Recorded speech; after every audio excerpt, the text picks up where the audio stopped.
أبناء المغرب إذا تحملوا مسؤولية قاموا بها خير قيام، وإذا اتجهت همتهم إلى غاية مهما عظمت وعسرت فلا بد أنهم بالغوها. رحم الله الملك محمد الخامس. السلام عليكم ورحمة الله تعالى وبركاته. أتمنى تكونوا جميعا بخير وعلى خير وفي أفضل أحوالكم. أتمنى لكم الصحة والعافية وأن تحققوا كل ما تتمنوه في الحياة. في 13 يونيو 1957 انطلق واحد المشروع كبير جدا، يعني مباشرة بعد الاستقلال انطلق واحد المشروع اللي كان البطل ديالو هو الملك محمد الخامس آنذاك الله يرحمه. هذا المشروع هو بناء طريق الوحدة. هاد طريق الوحدة اللي غتكون كتربط بين شمال المغرب وجنوبه. هذاك كان واحد الخطاب اللي ذكر فيه أو اللي كان واحد النداء من الملك محمد الخامس، وهذا النداء أو هذا الخطاب كان من مدينة مراكش في 13 يونيو 1957 اللي هو كان طلب منا الشباب المغاربة أن يتوجهوا لذلك المشروع ألا وهو بناء طريق الوحدة. طريق الوحدة اللي كانت واحد الطريق اللي مهمة جدا في ذاك الوقت اللي غتربط مغرب يعني شمال المغرب مع جنوبه، وطلب من المغاربة شباب المغاربة كلهم كما قلت أنهم يتوجهوا ويتطوعوا لبناء بلادهم ولإنجاح هذا المشروع الوطني اللي غيكون يربط ما بين تاونات وغادي نبيه حتى الجنوب، يعني نواحي فاس وغيرها. كان واحد المشروع كما قلت لي أنه كبير جدا. طلب واحد المجموعة ديال الشباب اللي جاو طوعوا ولبوا النداء فعلا وجاو دخلوا في هذا المشروع. المشروع كما قلت أنه كان أول متطوع فيه هو الملك الحسن الثاني آنذاك اللي كان هو ولي العهد وأول واحد اللي تسجل كمتطوع. جاو بالفعل دخلوا المتطوعين شباب متطوعين من جميع جهات المغرب، طوعوا المغاربة باش يبنيوا طريق الوحدة اللي هي 80 كيلومتر اللي غتربط ما بين الشمال والجنوب. والأهم في هذا الشيء كله أنه العدد ديال المتطوعين طلبات التطوع اللي تتوصل بها في ذاك الوقت، يعني توصلوا بها باش يجيو يشاركوا في المشروع، كان 50,000 طالب. 50,000 طلب اللي هو فوق العدد اللي كان مطلوب. هذه الطلبات اللي فقط العدد المحدد للمشاركة في هذا الورش 5 ديال المرات، لأنه فقط تم النداء على 10,537 متطوع من جميع أقاليم المملكة المغربية. الناس جاو شاركوا في هذا المشروع كما قلت من جميع المدن المغربية: الرباط، الدار البيضاء، فاس، مراكش، بني ملال، مكناس، وجدة، اسفي، جديدة، أكادير والصحراء المغربية، إقليم طنجة، إقليم ورزازات، تطوان، إقليم تطوان، إقليمي الحسيمة والناظور. كل شيء جا دخل باش يبني هذا المشروع ويشارك في هذا المشروع الوطني. فعلا هذا المشروع هذا اللي فقط من استمرش فيه العمل بزاف، لحقاش هو بدا من شهر يونيو. هذا المشروع اللي انطلق من 5 يوليوز 1957 وانتهى الأشغال فيه في يوليوز من يوليوز إلى أكتوبر.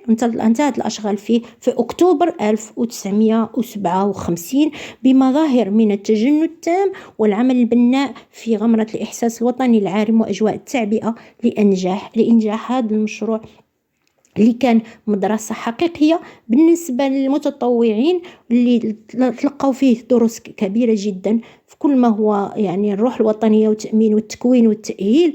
هاد الناس هادوك الشباب اللي اشتغلوا ذاك الوقت استفدوا بزاف من هذا المشروع.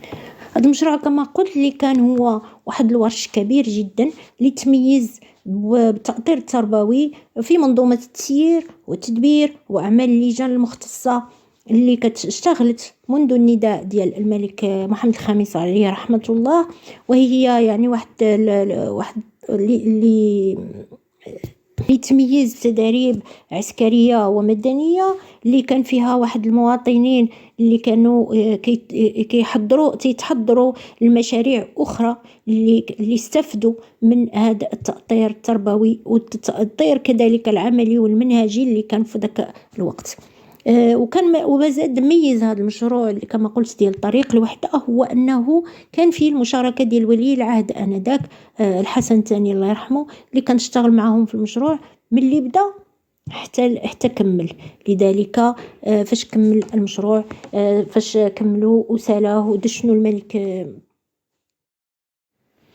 كما قلت. وفي غمرة الاعتزاز بهذا الحدث التاريخي المبشر بانتهاء أشغال طريق الوحدة اللي كمل العمل فيه في أكتوبر 1975، خاطب الملك محمد الخامس عليه رحمة الله جمهور المتطوعين بهذا القول: لكم يطفح قلبنا سرورا وابتهاجا ونحن نجتمع بكم اليوم، وقد تكللت أعمالكم ولله الحمد بالنجاح، وبرزت للعيان نتائج جهودكم، وأشهدتم العالم على أن أبناء المغرب إذا تحملوا مسؤولية قاموا بها خير قيام، وإذا اتجهت همتهم إلى غاية مهما عظمت وعسرت فلا بد أنهم بالغوها.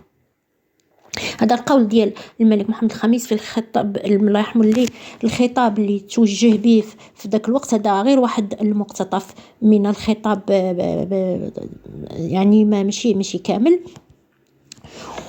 وكما قلت أنهم كان في ذاك الوقت هنا غادي نذكر واحد النقطة مهمة، هو أنه المغرب ماشي ما كانش عنده الطرق، كان عنده في ذاك الوقت كانوا عنده الطرق، كانت موجودة طرق، ولكن كان هذا الطريق مهم اللي هو اللي يربط ما بين الشمال والجنوب، وكانت عنده واحد الدلالة مهمة جدا في ذاك الوقت واللي تسمى طريق الوحدة، ألا وهو توحيد المغرب شمال المغرب مع جنوبه.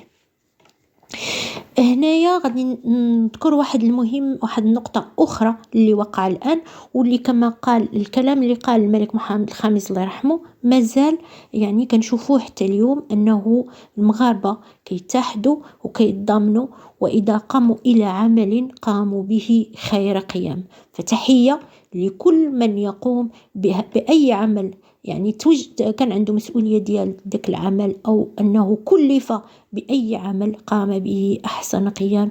تحية كبيرة كبيرة جدا، وتحية كبيرة جدا إلى السلطات المغربية الآن واقفة على في هذا ما يقع الآن في المغرب من فيضانات. هاد الناس هادو تحية حيناهم قليل في حقهم، ولكن كنقول لهم الله يجزيهم بخير على كل ما قاموا به ويقومون به وسيقومون به كذلك. كل ما كان يناديوا عليهم كيكونوا حاضرين وكيقوموا بالعمل ديالهم أحسن قيام. أتمنى يكون فيديو اليوم يكون عجبكم ويكون فيه واحد النوع من التحفيز والتحدي. وكما قال الملك الحسن الثاني الله يرحمه، كان واحد القول عنده كيقول نحن المغاربة مغرب التحدي، يعني المغاربة دائما يتحدون أي شيء كيجي في طريقهم وكيقوموا به وكينجحوا فيه بإذن الله تعالى. ولكم في أمان الله ورعايته، والسلام عليكم ورحمة الله تعالى وبركاته.